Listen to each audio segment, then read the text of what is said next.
Hi, today we're doing something a little bit different. We're doing Maria's spiritual awakening slash psychic journey. And I'm doing this one because I remember when I was new to all of this, I really liked the bio episodes of podcasts or like those blog posts that really shared how someone struggled through a lot of downloads or through a lot of weird stuff and how they adjusted, how they navigated towards this whole dimension of reality.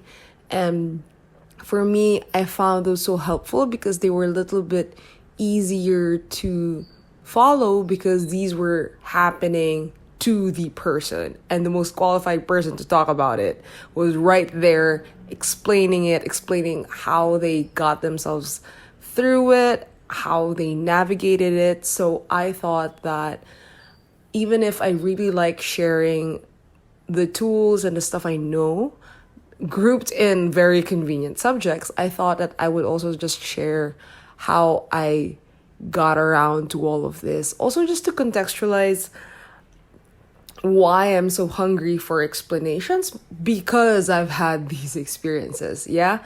Okay. So back in 2016, I don't know why, I just downloaded this book called Quantum Touch. And it was basically a basic energy healing manual. You just think of loving thoughts, you put it in your hands, and you could heal people. And the thing is, I was really good at it. Like the first time I tried it out on my mom, I was able to remove these very heavy pains from her endometriosis. So she has some PCOS symptoms before, adenomyosis, so that's excessive bleeding. So she had growths on her, what do you call this? Uterus, right? And then the thing is, the day after I felt sick, it's as if the sickness was transferred. And the thing is, I was from a science high school, so I was like, why is there this whole dimension of consciousness and intention? And why did nobody tell me about this? It's like, why did nobody explain this? And then it was short of miraculous, right? That's like how you think about healing hands. Now, what happened for me was that I kind of had a context for stuff like this because my grandmother on the mom side was an exorcist. Her husband talks to God in dreams. So this sense of magic, the divine intervention, it existed in my consciousness, but there wasn't anyone in my parents' generation who could really guide me. And the thing was that there was this thing that it felt very natural. And then my brother got me into Reiki because he knew someone who was a teacher. And they're like, okay, they don't get tired after a session, so you should probably take a class and attunement and stuff like that. Now, when I studied Reiki, in Tagalog, it was sunod-sunod na. I was a voracious reader, and it was that little string of like, oh my God, he didn't tell me this, like really pulled something within me, and I just swallowed everything. So I took seraphim blueprint classes, and most importantly, so my brother's girlfriend at that time had a tarot reader named Jamie. They're Ray now. And they had a very shamanic approach to tarot reading. And this person became my intuitive mentor. And they were so amazing. Like you would have a tarot reading with them, and they would, because they're so aligned with the universe, they would have a cologne bottle that smells like your recently died father. Like they were that deep into the surrender of being used by divine love. Okay. And the thing is, when you meet someone and it feels like there's this deep soul kinship. So when I met them, they had curly hair like me. They liked anime like me. They kind of talked like me. And they were also queer. So it was very like, it's almost like I've been praying for you all this time, and they've kind of been praying for someone like me all this time. And it was just a match made in heaven kind of thing. And I feel like even though I might have taken more attunements with other teachers, I feel like the person who really groomed me into how I interfaced with the divine was like how Ray really modeled to me how to be a shaman, how to be a bridge of the divine. So anyway, so the way Ray taught me was that they first got me into how to read the tarot, and they literally just taught me in like one session, because it was more about listening to your intuition and understanding the elements and understanding the feminine masculine archetypes, right? So basically the court cards, femme mask, and then, younger, older, and then the elements, and then intuition, right? So what I loved about them is that they were deeply creative. So they didn't just do intuition via tarot. They would mix it with oracle cards. They would mix it with dice, angel numbers. They would mix it with postcards. And then they would have slime workshops, because it was kind of popular to play with slime at that time. So it was very like, how do you intuitively mix your concoction of slime? And you could tell that angels and guides were really good at pointing you at the right mix. We also did like a Lego workshop where you kind of build your problem. I know there's like a certification for that, but we just did it. We built our problems. We looked at our problems via that creative concoction, and then you make a solution after. But you also meditate with it. They also drummed. They also chanted. So I took guides workshops with them, and I was their mentee basically. And even when they got into game design, so they shifted careers, and they also had some physical disabilities, I also followed them into game design, because game design also deeply resonated with my creative and intuitive spirit. So we melded a lot of intuitive tools to role-playing games, because role-playing games is basically storytelling, and a shaman also heals with stories. It's listening deeply into stories and responding to them. So anyway, so I met my mentor, and okay. So the thing is, the Maria of that time was deadly curious. So I would hunt the internet for like attunement codes, angel attunements. I would listen to past life regressions on YouTube of meeting your soul family, meeting your spirit animal. So I had a lot of reps. And reps in terms of exploration. But I feel I say this because sometimes people want to be able to identify and replicate what did what.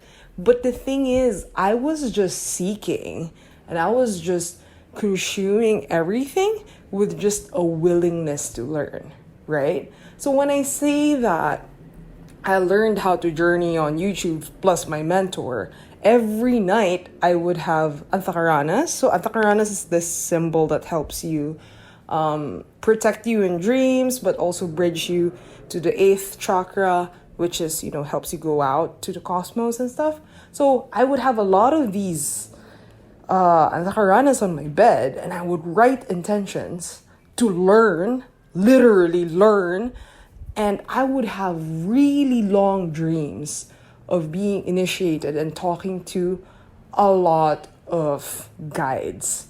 So I would have dreams of going to Mother Gaia's womb, and I would be gone for decades because they would teach me everything, and I would be working with different animal spirits. And then when I went back to like my actual home in the dream world, my family estate was gone. Like I felt my karmic bondage towards what my family needed me to be was eliminated. So this is what I mean by there is education and initiation via dreams, because these dreams felt more real than reality, even though they were very loopy in terms of visuals. And one of the talismans they gave me in the dream was this hair clip that was a gumamela, like a red flower. And then the next day, one of my closest friends showed me a photo of her hair and she had the same clip.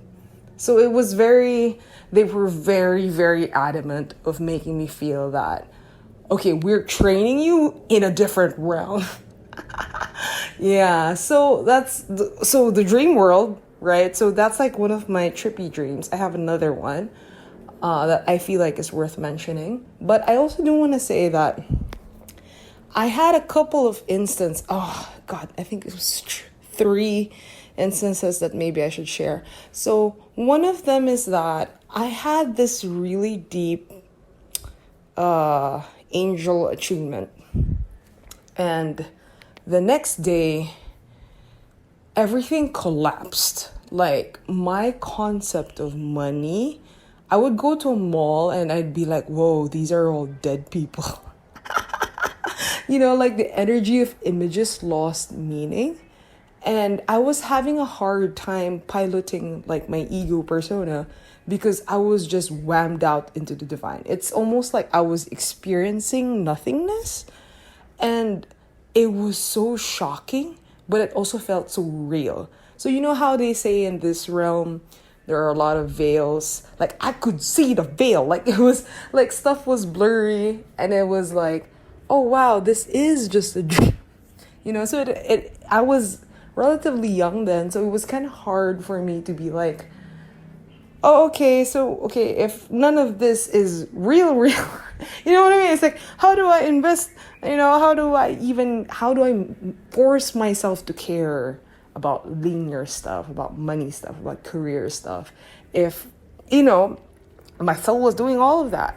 And the thing is that, so I was messaging my mentor. They were saying, okay, just ground, just go to the restroom if stuff gets too intense. Because sometimes the feeling on my body for a month would be this constant rain on my head. I would look at trees and I could see their dizzying, beautiful auras. So I'd just be struck by beauty, but also like they're opening my head. And it was an experience that was really beautiful, but it was also really overwhelming in a sense that I didn't know what was happening that much. Like, that's why I read all those books. And when all of that happened, it's kind of hard to finish your thesis. But anyway, so my mentor taught me a lot of grounding, a lot of like, okay, just do what you can, and then I also really got into reading Mantak Chia's traditional model of Taoism. So it's traditional Chinese medicine, but it has a lot of alchemy. So I think I learned, reading those books was almost like I was just remembering it. And then my mentor was saying, oh, that's because you have a Chinese lifetime. Oh, that you were like a healing master and stuff. And I was like, damn it. So anyway, so I had like a lot of my ways of grounding, my ways of internal transformation had elemental transformation, had Chinese models. So some people lean into Wiccan or like more Western. So mine was very Asian. My concept of these elements was very Asian, but I do feel towards the 4 element more than the 5, because Chinese technically has 5. So but that's because of my mentor. Anyway, so I learned all of that to like ground myself. And so when people talk about heart chakra openings, throat chakra openings, third eye chakra openings, I totally understand, because I distinctly remember the 2 days that my heart chakra opened. It was this fiery electric feeling. It was buzzing all over my body. I remember running to my brother's room saying I just needed like to be hugged or touched, because it's like I didn't know what was happening, and I was like I was panicking. I mean, it's really beautiful, but it's also really like, oh my god. It's like, what's happening? Anyway, I remember when my throat chakra was opening, I couldn't talk for a day, and it was because I was sitting with silence, and I was also detecting people's bullshit. So when my awakening symptoms were really early, sometimes people would talk. So before I couldn't control this third eye stuff, right? So sometimes people would talk and I would see subtitles in front of their face in terms of what they're actually saying. Like, oh, this is the part that's bullshit. This is what they actually mean. It was that intense. There was subtitles on everybody, and I was having a hard time coming to grips with how often people lied. And then the thing is, I also, okay, so some of my issues also with the third eye stuff was that sometimes people would be walking around and their energy bodies would be so, wow, like scary. Like there'd be an arm, like a ghoulish black arm coming off of someone's stomach, or if a faculty room was full of stress, it's like a maelstrom of horror. Like I could see these clouds on people, and I'm like, what the hell are they doing? Like, why are you keeping all of that? And there's this, I was so conflicted before because I didn't know because if you see that, you're like, you want to help. And you're like, damn it. But there's like methods to this of asking permission, of them being okay with what you're going to say, how much you're going to say. You know what I mean? Even when you call out people, even when you say the right thing, if it's not, there's so much care you have to do with these things that it's like, oh, okay, so let's ignore the arm off of your stomach and just talk about something else, right? So that was crazy, right? And so I had to learn how to, because I know that not everyone goes through a shielding phase, but I had to because, it was too much information all of the time. And the thing is, sometimes it was like my radio antenna was open. It was just open and there was no that's the word. I didn't have discernment yet of what kind of information I need to pick up on and deliver. So for example, someone is thinking of getting this workshop, right? So I could pick that up of someone's aura and be like, oh, okay, go to this workshop. And I'd be wrong. They're just thinking about it. It's not their highest good. It's not the best way for them to deliver anything. There's even if you're really psychically gifted, there are skill sets to really get to in Filipino, get to the gata. Get to the core, get to that yummy part, juice of what you need to hear, what you need to know, right? So there's a lot of noise. So there's that discernment and accuracy that you need to hone into when these kinds of things happen, right?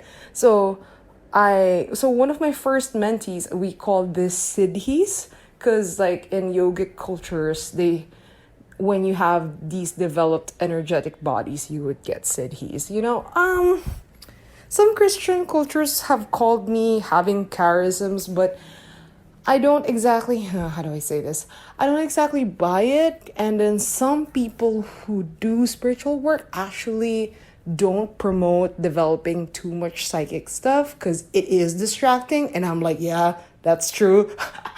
I think it is quite distracting. So I'm fully on board with people turning off gifts or really having the proper context of learning how to use it, right? Because if everyone was just born very sensitive and intuitive, people would do less energetically fucked up stuff because it would just recoil from their body. So if everybody was in that space of like resensitizing themselves and like doing the best thing for everybody because they feel themselves as everybody, that'd be great, right? But we're in a situation where, sometimes you live in the city, sometimes you're a 7-year-old in a family that doesn't accept you, who will diagnose you with schiz or something. So it's just, there's levels and nuances and layers to this. So I'm just sharing how I dealt with it, how I operated from it.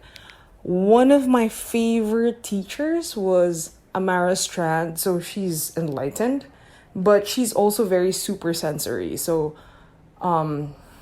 how do I describe it? Like she could feel when a mountain is gonna erupt, like a volcanic eruption. And the way she gets downloads for her clients is super physical. Now, a lot of the best spiritual teachers have these psychic components. So when I say that some people tamp these down, it's less about you're not going to be a teacher and more of we need to give you the appropriate tools to handle these things. So I feel very passionate about that because honestly, Maria from before was just hungry and curious, you know? So she was just gunning for shit. So anyway, so those things happened and I would have dreams like, okay, so this is what I call the fish dream. I've told this to a bunch of people already, and I think I posted it vaguely in my other account. So basically, oh, this is so nice. It deserves its own section. So basically, it was a dream of me being a fish, but that was grown in a laboratory, and it was like my coming of age day.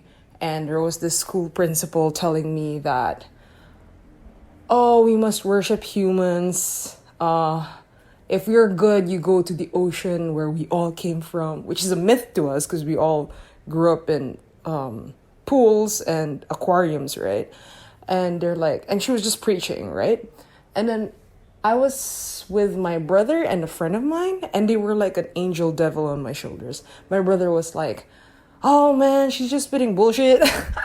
She's just being culty right now. And then my friend was like, oh no, she's trying to be nice. She's trying to make us grow up into like good fishes, right? And then there was this rumor amongst a school of fish that humans ate fish. And we were like, oh dang, is that true?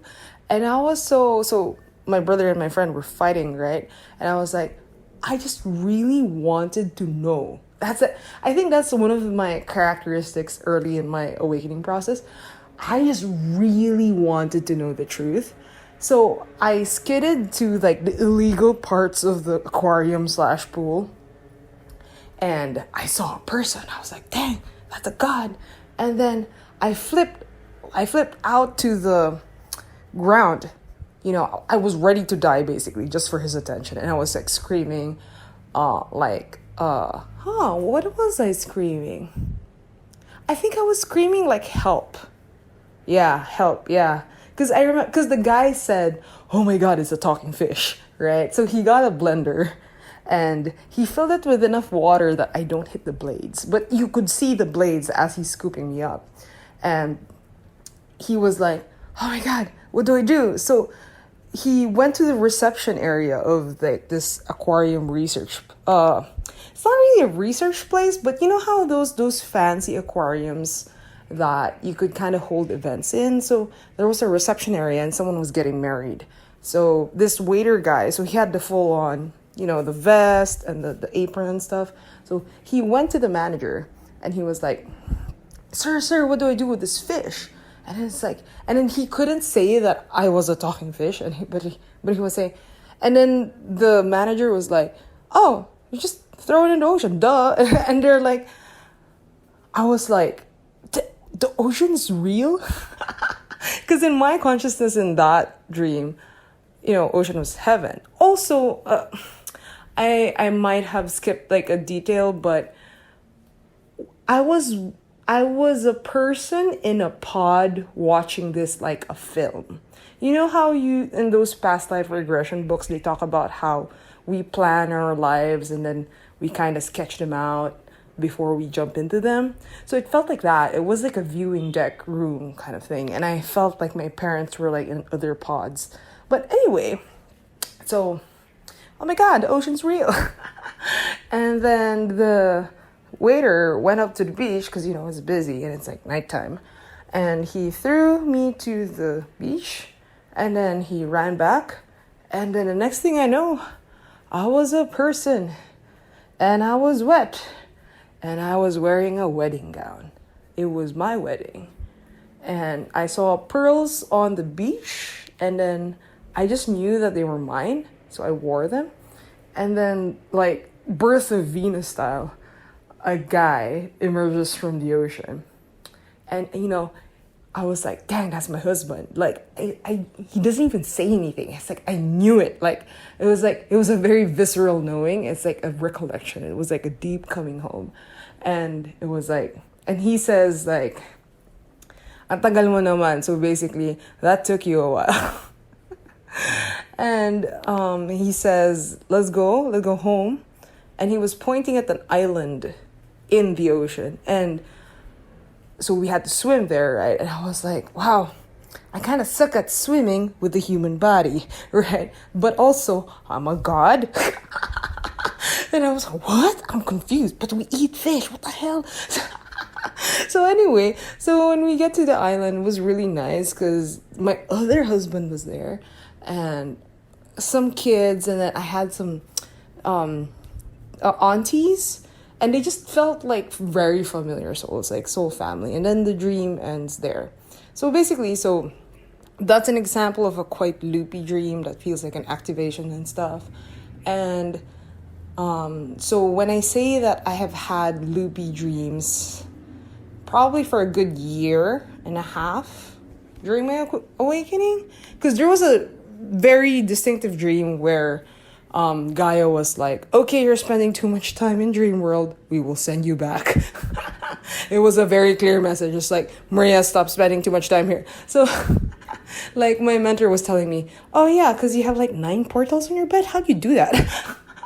And I was like, dang, I just wanted to know, because one of the first things when I was talking to my guides, I was like, I just wanted to learn.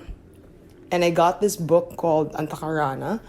And it talked about how you could do spiritual practices in dream realms and in deeper meditative states, and they would multiply, right? So if I could slip into dreams and seek/study in that realm, I could bring all of that back here, right? So that's why I was so eager. But, there was a point where they were like, stop. But that's how I got really good with dream language. That's how I got really good with... So I can really relate to astral projection forums and lucid dreamers. But I don't think I would label myself as such. I think I would call myself a dreamwalker. Yeah, because I visit people who kind of want to talk to me, but in dreams. And a lot of my mentees would be like, oh, I've seen you in my dreams or whatever. So it's kind of like that. So... yeah, so I would label myself a dream walker rather than an astral projector or whatever. But I understand the language. So anyway, so I had a lot of initiations via dreams. That's why I honestly think that my bed is like my first altar. Because my Venus is in Pisces and it has a trine. It's like well-supported energy for me. So... a lot of like my I don't want to call it psychic. A lot of my spiritual experiences was via bed, and I also tapped into this lifetime of mine where I was like a binukot. So you know how some Chinese women, they wrap their feet, and that's because they don't want them to go too far / they had like spiritual reasons to physically incapacitate you so that you would be deeper into dream state. So binukots are kind of like these princesses that you hide in a tower. They don't get sun. They don't move that much. And sometimes they're like swaddled. Like I remember being swaddled in a, what do you call that? A hammock. And it was so that it was like I was in a perennial cocoon. And they famished my body so that I would constantly be, zipping to the dream realm.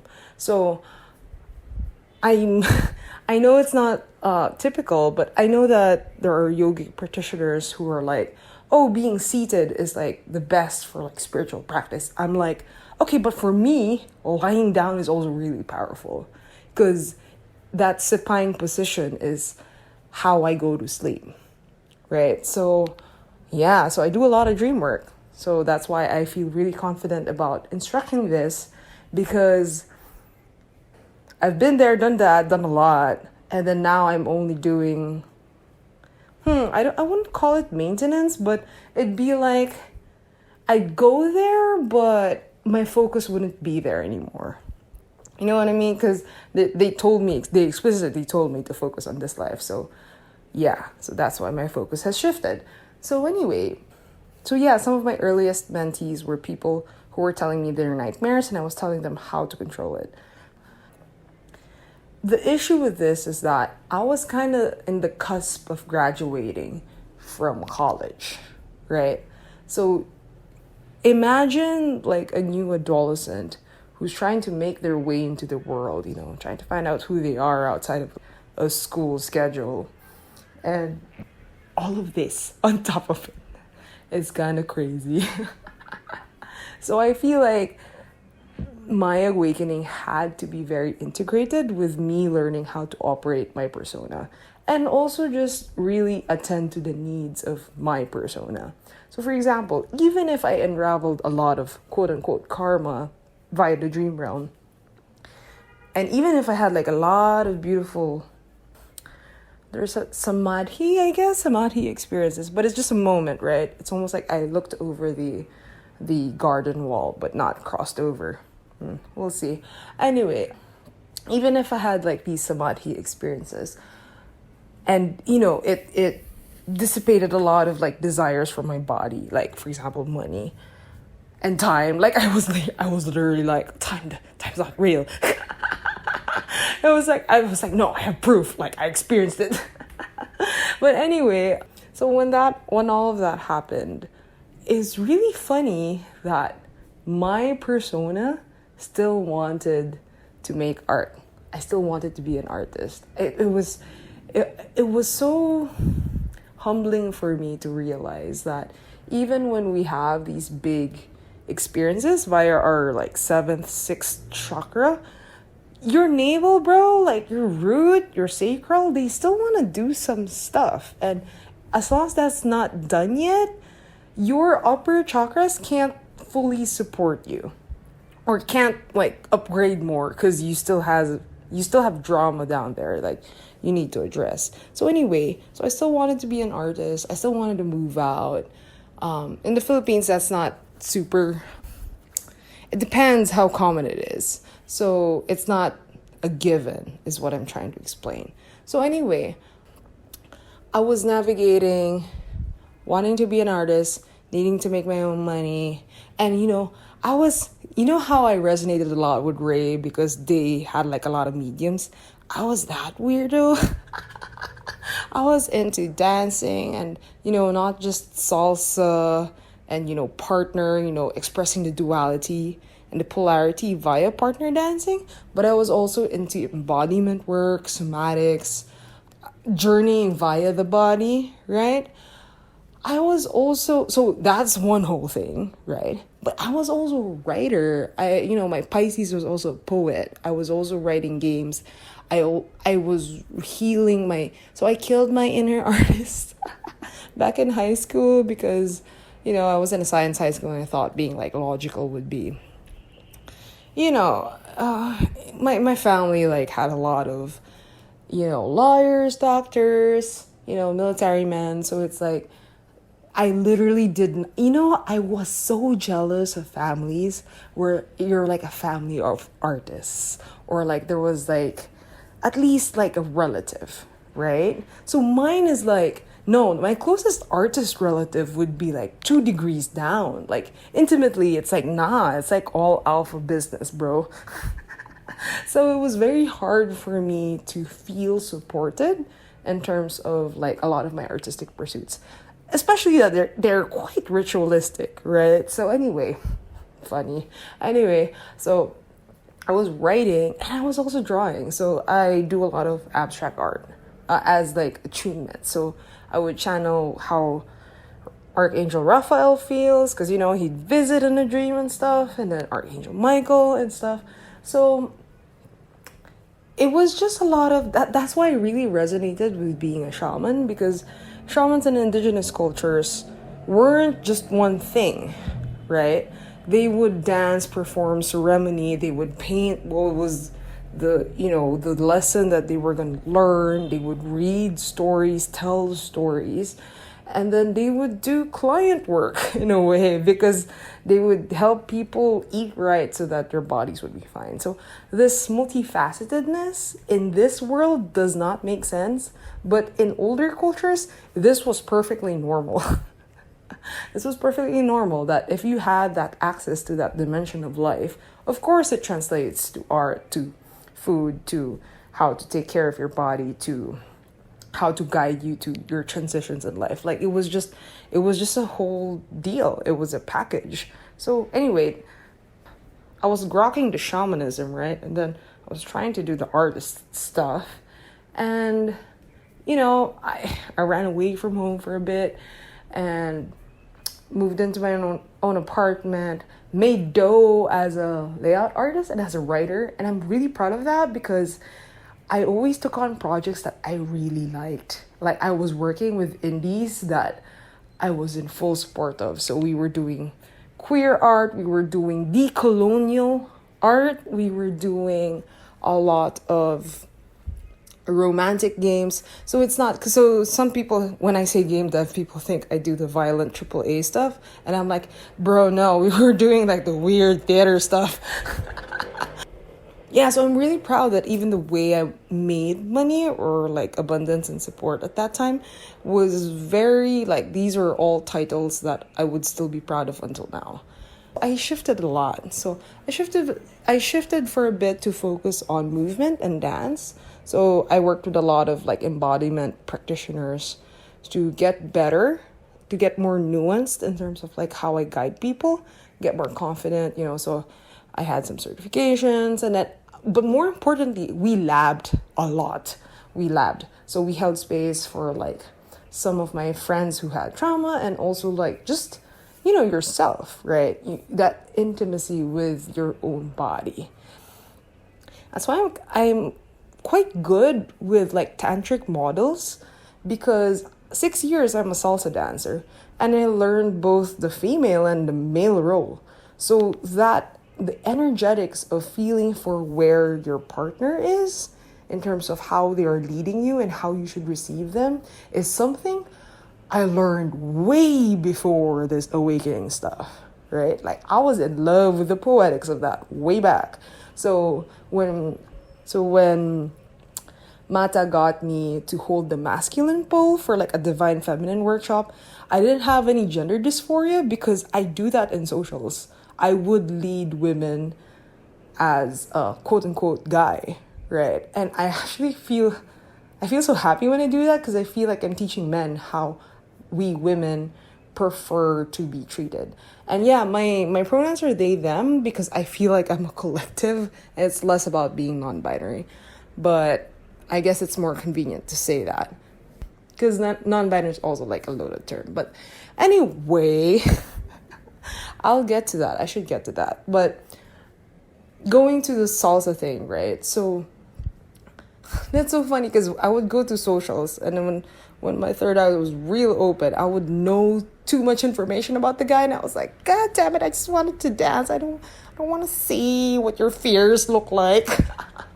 So anyway, I feel like one of my earliest embodiment teachers was like a guest teacher in a festival in a salsa congress, because he vibed like a monk.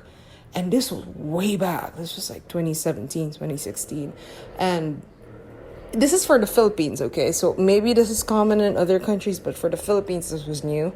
And he was doing a lot of inner child play without calling it inner child play.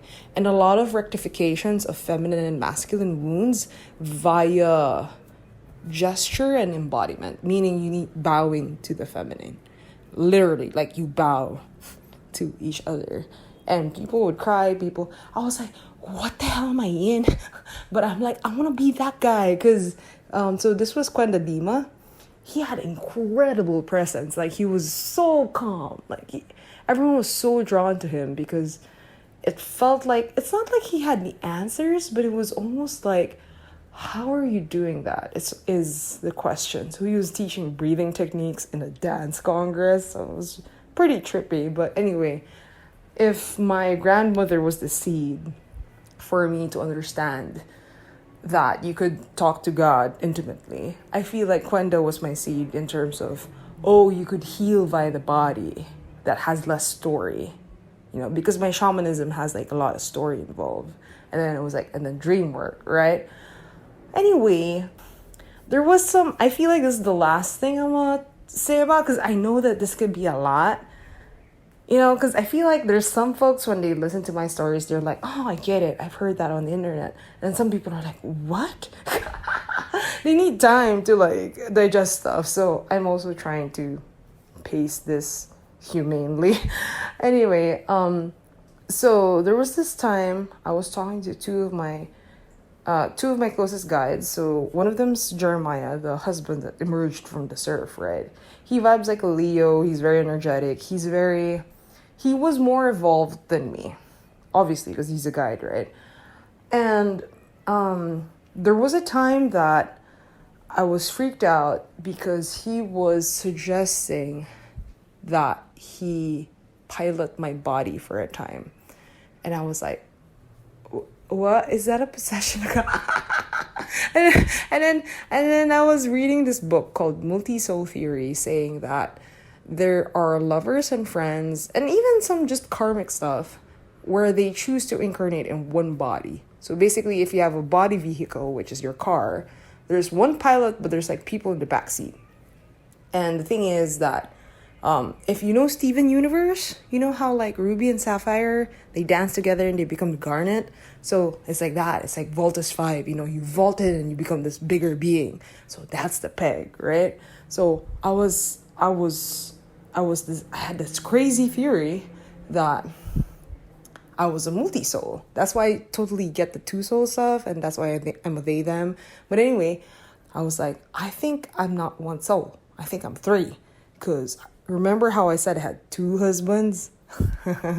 So anyway, so that's Jeremiah. And then the other one's Zach. So Zach's very like this emo / he's very studious librarian type. He came from the Akashic, and he's usually very quiet in the back, at least in the time that I was discovering all of this. Like Jeremiah would be the one who would talk to me a lot.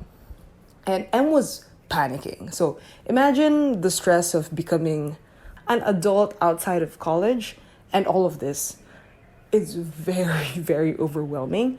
And basically M was freaking out a lot. Like I would be brave and then I would chicken out. And Jay was saying, so Jay is like my nickname for Jeremiah. Jay was saying, okay, I can pilot for a bit and then rest for a bit. And I was reporting to my mentors, like, am I crazy? Like I've never heard of multi-souls other than Ruth Rendley's blog and her book. But I'm like, I think it's happening to me. I've read of walk-ins. Walk-ins is when a younger soul switches out for like an older soul, like during like NDEs or like big operations, or even just like a very traumatic experience. It's when like the younger soul is like, okay, I'm tapping out. I can't finish this book, and then they switch. So anyway, so my mentor was like, okay, so everything you said, you're right. That's literally what happened in their session. I was just explaining everything, and when I was done, they're like, okay, everything you said was right. Oh, so frustrating. So anyway, what happened ever since then was when I switched to Jeremiah, my likes changed. I used to hate like so my previous pilot M was very flower girl, like think Pisces Aries energy flow. You know how like hippies want colorful stuff, and then they would draw art and stuff. So she was very like that. Whereas Jay was like, would wear closed shoes, doesn't mind drinking coffee, has kind of like a jock energy, is very forceful. And in a nice way, you know that loud jock, and you can't help but like, he's that. That's why I yell a lot in sports events. But anyway, it was a noticeable shift. Like when I switched pilots, I was like, I never drank coffee, or I used to not wear pants a lot, or like style them like this, but I was like, dang, my fashion choices changed, right? Even my voice to a degree, but not too much. It wasn't it was more like preference and like visual preference. So yeah, so that's how I'm a multi-soul. And so when I blogged about this in my occult blog before, I've assisted some people to have exits and also just to negotiate whatever is happening in their system. So I've seen people with like 6, 3, 2. So it's, I haven't been getting, I've seen people with 5. I haven't been getting like a lot of, how do I say this? Of clients around this, but I do have like good friends who are like threesomes and foursomes. So it's, you attract what you're alike, right? So yeah, it just happens. Recently though, I just want to know it. So before we would switch a lot, meaning I would be a J and M fusion, so Jeremiah and M fusion at the front, and Zach would do the back of the house work. Or we'd go to the dream realm and we'd split, right? So recently, like, I think 2023, early of the year, I've decided to stay as a fusion and almost, unless it's very, very needed, won't split. So before I would split a lot in terms of like when I'm in private, we would have a meeting and stuff. Now I'm not splitting because I discovered that Zach kind of uses that to not be at the front a lot. So a lot of his best aspects, I never really show in front of people. It's always behind closed doors. So like his intelligence, his strictness, his soberness. So I'm like, damn it. Okay, I need to bring all of me. So let's fuse. So anyway, so that's part of like some of my rituals. Like I was like knitting their chakras together and stuff. So yeah, I was like, typical day in the Maria magic work. Anyway, so yeah, anything else that might be of interest for other folks who might be going through like trippy stuff? I really just want to say that if all this is happening okay, here's the thing. Okay, Amara Strand was one of my earlier mentors, and what I loved about her is that she was like this fully awakened being, and she was super sensory, and a lot of the times her main lesson was that maybe that's not a psychic problem, maybe that's a human operation problem. And I love that about her because she was so strict. she was so dead on point with everything. And she was really advocating for like a lot of responsibility and ownership. So meaning, even if you had like this crazy Kundalini awakening experience, you can't blame your irresponsibility on that experience, right? And you can't rule out psychosis, blah, blah, blah, depression, just because you're psychic, right? What if you have both, right? So I love that about her. And it's really guided me in a way that even when I talk about all of these things, I'm like, okay, you could have trippy third eye stuff. You could like lose your sense of money and stuff. But it doesn't mean you don't know how to pilot your vehicle, right? I have had journeys where I was an amalgam of all the animals of the world, and I was basically like venom soup, crawling. And so I don't care that you have like this crazy vision. It doesn't mean that you can't hold a mask / face and operate your vehicle from there. I know that you're like more than that, and you're like this big, huge being, right, in spirit, but it doesn't excuse you from being a shitty pilot for your human form. Yeah, so that's how I feel a lot with. This is why I call my services integrated awakenings, because I feel like some people only do the awakening service, right? So you have that big experience, and then they don't know how to integrate and ground that to how you pilot your human.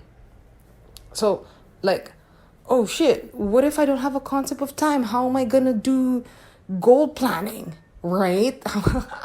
How are you gonna have like sales goals? So there's that thing about if you do the householder path of spiritual practice, meaning you don't escape into an ashram and, perennially forever in a retreat. If you're engaging with the world, there's that fidelity, there's that nuance, there's that discipline of mastering the awakening spiritual aspects of things, but also weaving and integrating it into how you live day-to-day human life, right? And really respecting human ways of doing things.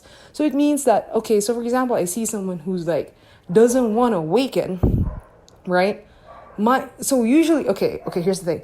My energy body sometimes can get really big, right? So if I'm not careful, people can spontaneously like cry or get, emotional around me.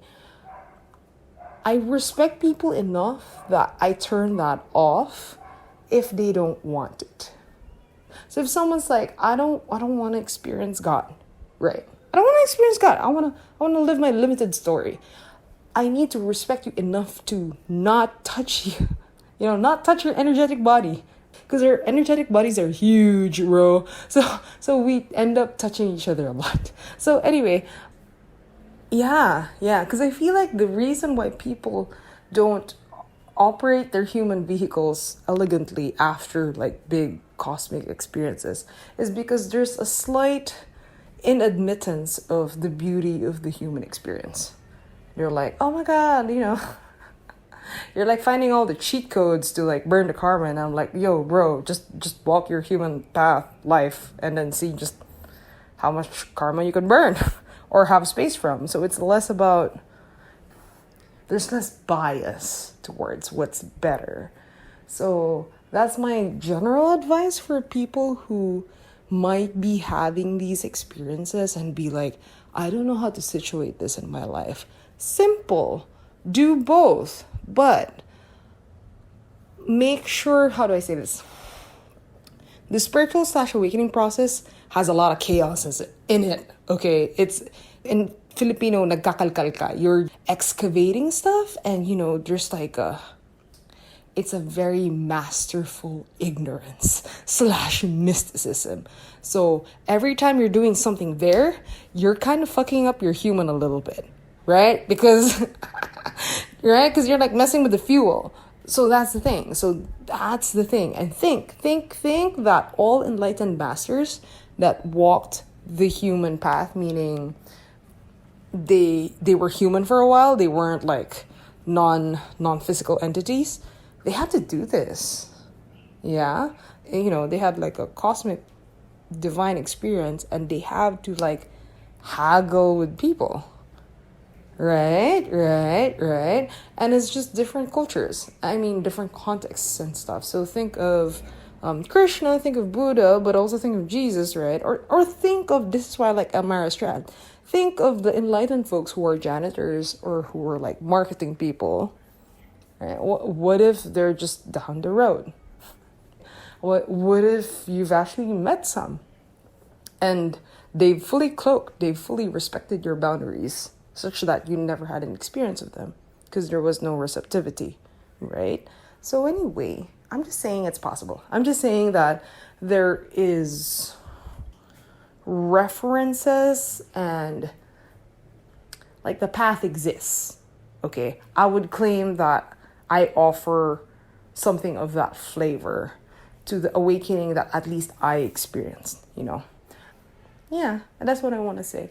And for people who are listening and are more of like just curious about the story, curious about the experience, a little bit of an entertainment gene here, this doesn't make me like superior than you. Yes, okay, I might have more information about you if we have a session, like I could pick up stuff, but it doesn't mean that your life is less meaningful or more meaningful, I'm less advanced or I'm a younger soul. No, that's not true. So there's that thing of we are all divine in the way that even all the objects are divine, all trees are divine. So I really just want to say that when I share these experiences, I'm just sharing how these experiences arrived for me. So other people will have serious awakening experiences and not have them be as trippy as mine. Like the other week, I was like hearing the sound of the core of the universe, and I'm like, oh wow, there are like Tibetan meditations to do that, but I guess mine just happened. So it's more of like, Sadhguru talks about how sometimes you just have some skill sets that's left over from other lifetimes. So I feel like some people, where you're like a student of mine or something, want to compare their progress with mine, and I'm like, friend, I've had several lifetimes where I was a shaman in different cultures. Like I remember the Greek one, the Chinese one, and the Filipino one. So I'm like, and the Akashic one. And because I don't have just one life, I have 3 souls in me. So there's just this, you just need to kind of level your expectations too, in terms of, okay, I sound like I can grok navigate a lot of things, but that's because it's not my first time being a guide. You know what I'm saying? Right? So I know how to navigate this mountain of you're trying to ascend to, but you can't. I mean, you could train for a guide if you want to be, but I'm just saying that for folks who are naturally advanced, they're usually remembering a lot. That's what I'm saying. And if you're not remembering a lot, don't feel pressured, because there's like a lot of saints who just had very, very heart-opened experiences with like the human experience, meaning it was just full of love. There was just less trippy stuff. So yeah, that's what I'm saying. So if you're curious about these experiences, and you don't beat yourself up, and get proper guides that really resonate with you. So if the stuff I mentioned with you, like the shamanism, the Chinese stuff, just the way I talk, I guess, really, even in my accounts and stuff, if that really resonates with you, I really advise you to approach the mentors and teachers that really like ring true for you, because that's gonna expedite everything. I know I remembered a lot of stuff via books, but I feel like those were things I already knew, versus my mentors were like activating specific energies and really teaching me via their life. So I do that with my mentees, and if you're like up for that, you just sign up. But I also offer like a lot of free stuff online. So yeah, I really respect your path. So if it's with someone else, or if it's not for learning yet, do your thing. Like just do your thing. This is just me sharing what happened to mine. Yeah. And I hope I kept you good company. I hope you considered some of my experiences. You leave a comment if you'd like, but till then, ciao.